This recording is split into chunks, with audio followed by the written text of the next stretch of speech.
Hey guys, it's Danny. Today we are taking a tour. It is time to see what is in bloom in the orchid room in the month of September, which just started, but it's okay, we're just gonna celebrate it now. The temperatures have already started to pipe down a little bit. Today theoretically should be the last day of 36 degrees Celsius, and then it's gonna go down to 35, 34. I know for some of you it's incredibly hot still, but for me in this area, it's nice. It's starting to be breathable.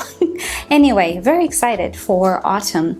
Right, so we're gonna take a look at the orchids that are in bloom. Spoilers, things are a little dry and thirsty. Unexpected events happened in my life again in the past 2 weeks, and of course I slacked with the watering. I'll take care of it one of these days in the weekend probably, so yeah, bear that in mind. If the orchids look a little bit crispy, that's because they are not watered. But with that said, let's just start with the tour, shall we?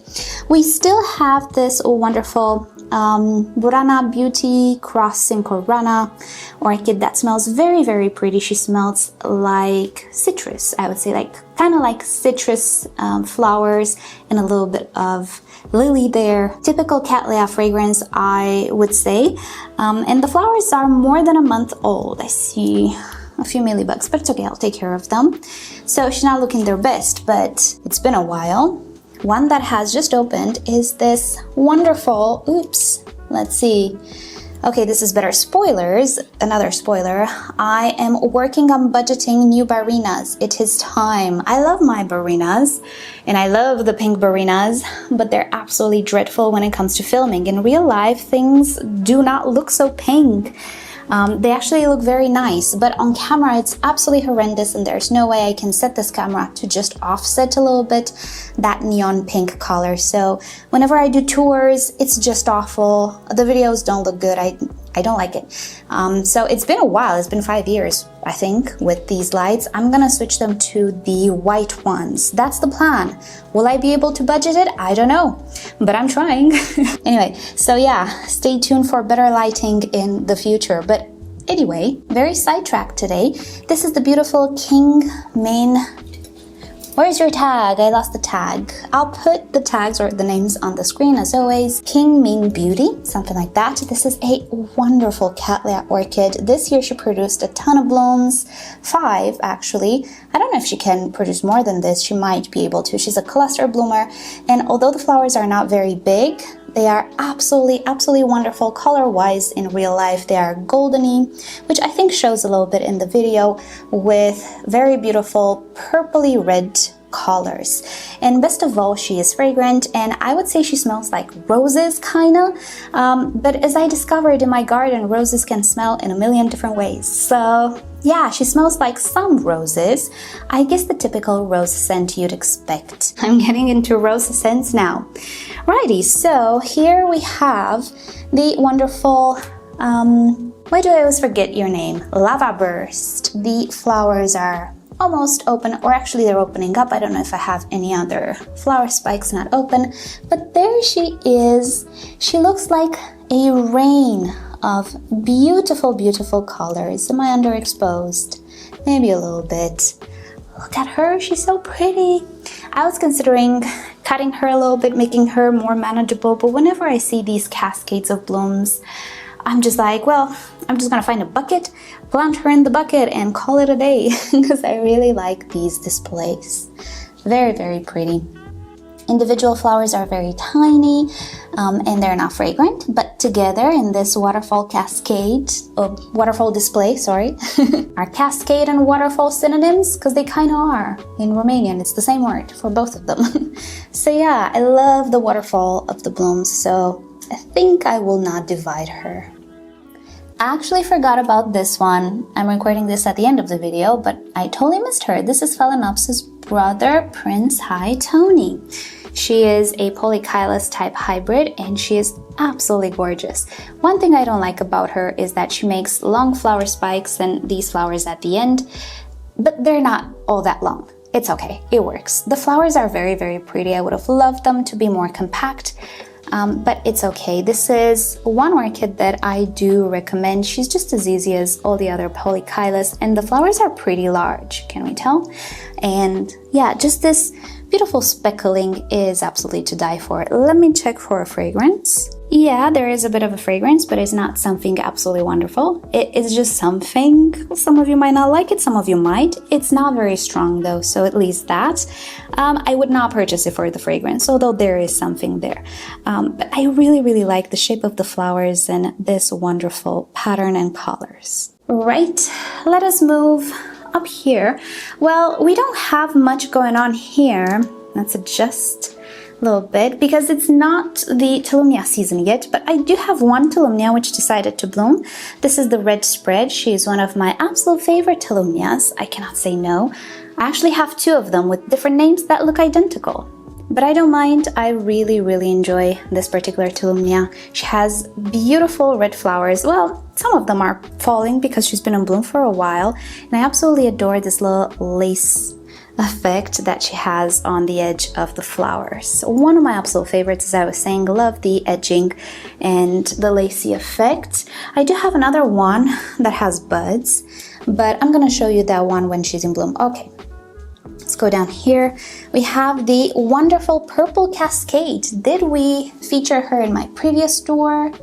We might have. I don't remember if we did. She has been in bloom for over a month and the flowers are actually still going strong. Am I focusing on them? Yeah. Right. So this is a very fragrant orchid. Very iconic. I feel like many people have her. She smells to my nose like candy, and really there's no better way to describe it. It's not a floral smell, it's a gourmand scent. Doesn't necessarily feel strong when you smell her, but she projects this fragrance in the entire room. Actually, my best friend came into this room, and I think I'm gonna make a video because she said this is a good title for a video. She came into the room and she said if heaven had a scent, this would be it. And I do believe the main culprit for that was this orchid because she smells so sweet, so mouth-watering, and of course combined with all of the other Cattleyas that smell floral, I think it was a good type of scent, but I think this was the best smelling one at the time. Right, what do we have here? I always struggle with this. This is the Brassavola Gyrac Finch, and look at that, she's facing the wall, because why wouldn't we? The wall is brighter than the exterior. So let me just show you these flowers. This is a bit of a color changer. When she first opens, she's more purple, but as she ages, she gets a little bit more goldeny. And she has two flower spikes at the moment. This is a Brassavola hybrid, very easy to care for, not a very big orchid, so she is a bit of a space saver if you are struggling with space issues. This is a good Brassavola hybrid to have. There are endless Brassavola hybrids that are easy to care for, and you can choose any of them. Basically, I don't have enough space for all of them, so I just have some of them that I can recommend to you. But of course, if you see something similar, I would say get that one as well. Brassavola hybrids, generally speaking, are very easy to care for. I see a lot of mealybugs on this one. Yeah, this corner is a little bit mealybuggy, but I will take care of it eventually. I only have one flower on the golden peacock there, but we saw her last month, and also another Brassavola hybrid blooming here. This doesn't have a name actually. It's a hybrid name. This is Cattleya araguayensis crossed with Brassavola cucullata, and she looks like a purple cucullata. I would have loved if the petals would have been a little bit longer and a little bit more spidery, but it's okay, I will do with this. There was a hybrid I wanted a long time ago, but there is absolutely no way I'll get my hands on it anytime soon, probably. It was called Yaki, and that one looked a little bit more spidery. Maybe not so purple, but purple enough for me. And that one looked a little bit more spidery, and I really wanted it, but at the time it was very expensive because I think it was a new hybrid. I didn't check the market in a while, so who knows, maybe I'm lucky. But until then, I really like having this one. Of course, it is fragrant during nighttime. I would not say as fragrant as the cucullata, to be fully honest, but she does have a bit of that soapy, but in a good way, Brassavola scent in the nighttime. Right, moving on to a few more Cattleyas. I'm not going to show you the ones that have buds. We're going to wait for them to be in bloom. Let's adjust the camera. Here we have, oh gosh, does it look good on camera? Not at all. One of my absolute favorites. We didn't see this one in bloom because of all of the mealybugs, but now she looks a little bit cleaner, although there are a few mealybugs. Anyway, this is the Brassavola Taiwan Mermaid. This one looks so good in reality, but because of the pink barinas, it looks a little bit neon-y. Yeah, that's why I want to fix the barina situation. Hopefully, I will be able to budget the grow lights soon. I am planning, like, by the end of the year to switch the barinas. But I hope you can tell how beautiful this orchid is, and just pattern-wise, she has this beautiful buttery white on the lip with those dots, and yeah, just the beautiful purpliness of the flowers. She's absolutely gorgeous. Remember I was telling you Brassavola hybrids, you can get whichever because they're nice. This is different. Let me just smell her to tell you more about the fragrance. Oh yeah, this is one of those that is not very fragrant. So that's what's missing. Right, but yeah, do you need a fragrance when you look like this? She's a cluster bloomer, produces a ton of blooms per one flower spike, as you can see. I think I have another flower spike in the back. Oh my gosh, and in reality it's just the sweetest magenta color. Absolutely fantastic. This is an orchid you should get if you see it for sale. I think it's wonderful. She's vigorous. She grows very fast actually, and she is very generally healthy without you doing much. I really enjoyed this orchid. I could have sworn it had a scent at some point, but nothing to write home about because I would have remembered.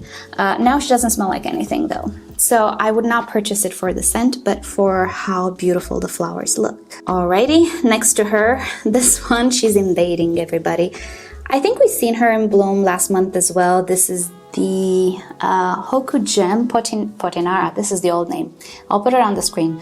Hoku Gem Sun Spots. That's a bit hard to pronounce if you try to say it really fast. So she's losing the first row of flowers. This one for me produces secondary spikes. Do we see little branches? I don't know. She's the kind of the only Brassavola hybrid that does this. Brassavola hybrids can branch out because some Brassavolas do branch out, but it's not very common. Righty, let's go to the detail shelf. Here we have a no ID mini Dendrobium, which to me looks like a Vittsjo hybrid, and I do believe this is what it is. He is blooming now. He has 3 little flower spikes, and he was a little set back. I think in the move he didn't enjoy something, but now he is pulling through. He's looking great, and I can just imagine when he grows up a little bit, becomes a little bit more bushy, he will make these very pretty flower spikes. The flowers are very tiny, but I love the fact that he's very compact. So the more he grows, it's not going to take up a lot of space, but the more flower spikes he will produce. And I think he will look absolutely adorable. Alrighty, had to change the batteries there. Not sure if I caught my last words. If the previous frame ends abruptly, yeah, I ran out of battery. Fun fact, we're actually taking whatever's left in the old apartment because we had to do it eventually. And I found my 3rd battery. I've been running on 2 batteries all of this time, and because they're old, they deplete very fast. It was a hassle, but I couldn't find the battery in the greenhouse. It was in the apartment somewhere. So yay, I can film more per session right now because that battery hasn't been used in a year and it's not as depleted. So I don't think anybody's interested, but I consider it a bit of a win. I finally have 3 batteries again. And lastly, the last orchid that I have in bloom and is worth showing right now is, of course, the Phalaenopsis bellina. This is another one that the fragrance just fills up the room. She's very strongly fragrant. For those of you who know bellina, you know that it's the novel, let's call them polychilous type Phalaenopsis that you should have. If you love Phalaenopsis but you want to experiment maybe with some different looking ones or species, Phalaenopsis bellina is the first one you start with. You're welcome. Do not question me. Get it if it's in the cards for you, Don't get it because I say so, but if you're just wondering, what orchid should I order as my first ordered orchid or something, Phalaenopsis bellina should be within your first serious orchids order, let's say. Comment if you agree. But yeah, don't question what I say right now, just do it and you are welcome.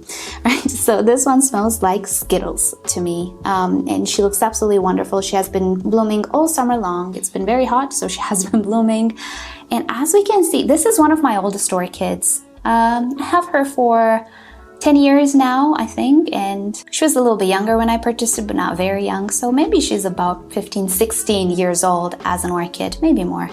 And if you remember, she had that awful virus, the orchid flake virus. Well, I'm happy to say that in the past 2 years or so, I don't see any more flecking. I don't see chlorosis on the leaves anymore. I think I have some on the very old leaves in the back, a little bit there, do we see? But on the newer leaves, absolutely nothing. So yeah, I'm very happy. This is the best she's looked in many, many years. So should I say she's saved? Hopefully. I never intended to let this one go because I really care about her. And I think she's a good one. She's a Ponkan variety. Don't know what that means, but she's a very nice variety. There are many varieties of the bellina actually. Some are more purpley. They're called blue. Violaceas. Some are albas, some are more yellow. Anyway, just any bellina will do. It's okay, you just get her. Right, so that's about it for this month. I need to clean up the room a little bit. But yeah, I hope you've enjoyed hanging out with me today and seeing these orchids. Let me know which one of these you have or which one of them drew your attention and you put it on the wish list. I'm really curious, thinking this might be one of them. But yeah, let me know. Alrighty, so with that said, thank you all so much for watching and I'll see you all next time. Bye!